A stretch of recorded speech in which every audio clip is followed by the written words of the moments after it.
Everyone wants a decent place to live and one that doesn't eat up all their income. Alarms are going off in Sydney, known as Australia's bellwether property market. So we open the bidding, ladies and gentlemen, at $1,100,000. When it comes to solutions, 79% of British Columbians support more government-supplied affordable housing.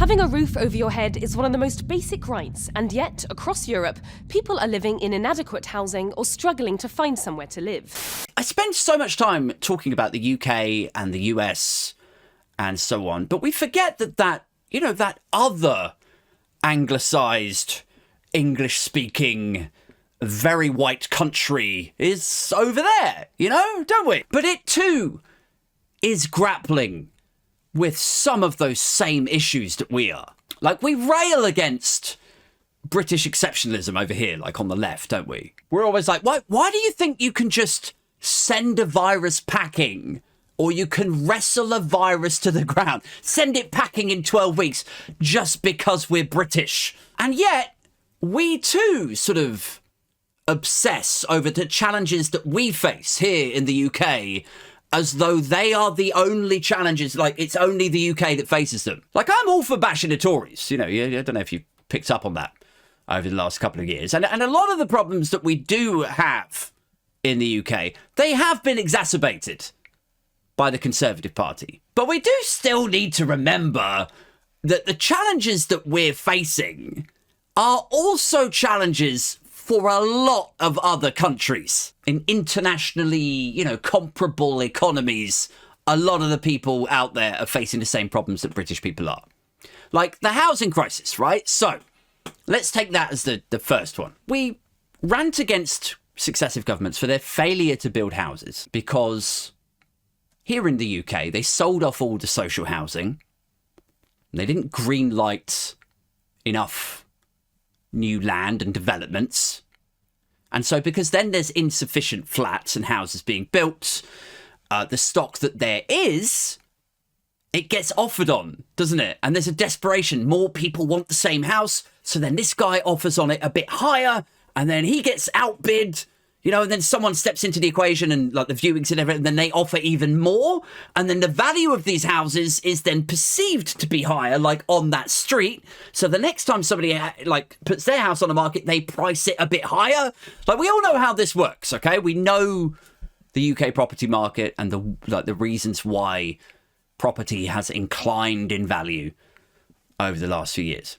But that is just a narrative of this country, of the UK that we're living in, right? But the same thing exists in Australia.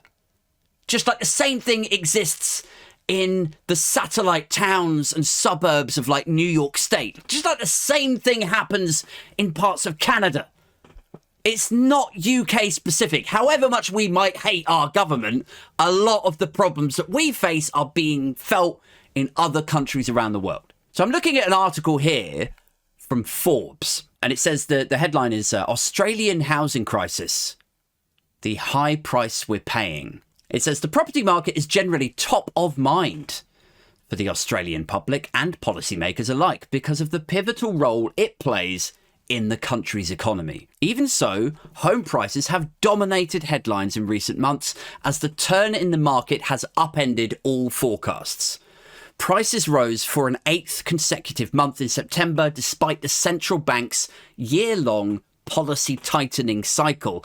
CoreLogic is now predicting national housing values to reach a new high by November. This comes after a 22% jump in house prices over the 12 months into April 2022 amid a post-COVID lockdown boom. Any of this ringing any bells? It says the 12 interest rate rises that the Reserve Bank of Australia delivered since then did take some toll, knocking back prices by 9% between May and February before the market changed course in March. Does any of this sound familiar to you guys? Soaring house prices, prices going up by 20%, 12 consecutive interest rate hikes. It says, based on data from the Australian Bureau of Statistics, house prices in Sydney averaged near $27,000 in 1970. Just bank that figure for a minute, 27K. And that would be worth about $250,000 at today's prices. But for comparison, the current median value of house prices in Sydney is $1.1 million, right?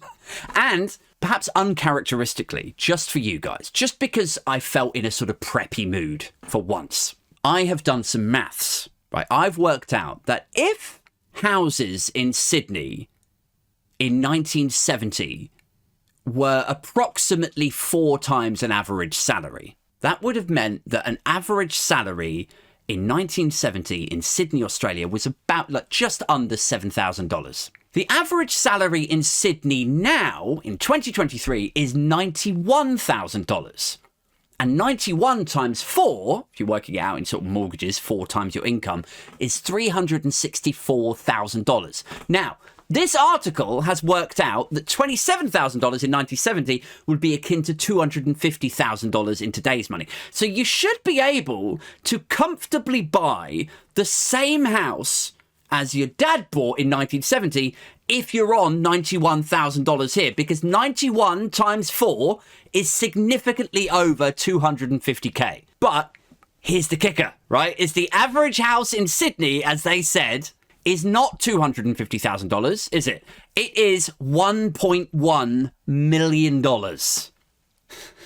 So again, house prices, just like in the UK, house prices are soaring, hugely outpacing salaries, like wage growth. And it kind of gets you thinking, like, you know, well, did Margaret Thatcher sell off their social housing? You know, I mean, like, I know she was bad, guys. I know she was callous and ignorant, and she probably stopped certain parliamentarian paedophiles from ever being found out and prosecuted. Like, we know she was bad. We have established that. We know she was a heartless agent of evil. But I didn't realize that her malice was such that it could travel 10,000 miles and gut fuck a whole other country's economy.